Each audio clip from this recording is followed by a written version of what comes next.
அனைவருக்கும் வணக்கம் dear friends and family. இன்றைக்கி நம்ம தேங்காய்பால் அவல் சேர்த்து ரொம்பவே சுவையான ஸ்வீட் ரெசிபி எப்படி செய்யலான்னு பார்க்கலாம் வாங்க. வெல்கம் டு சன்ஃப்ளவர் சமையல்.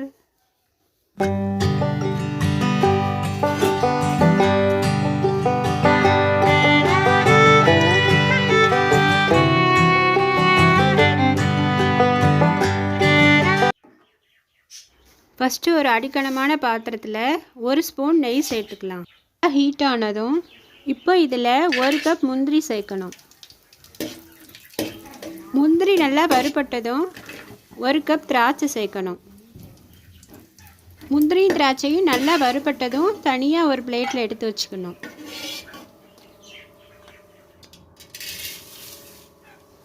இப்போ அதே நெய்யில் 2 கப் அவல் சேர்க்கணும்.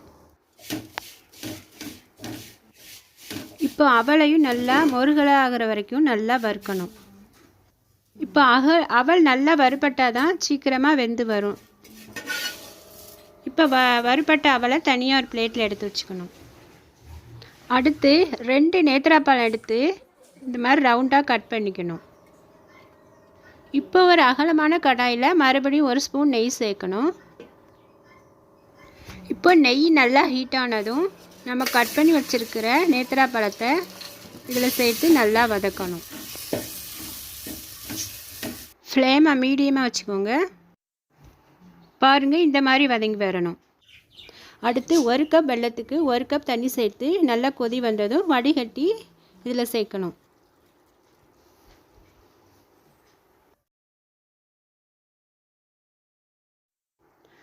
அடுத்து இதில் வறுத்து வச்சுருக்கிற அவலையும் இதோட சேர்த்து நல்லா கலந்து விடணும்.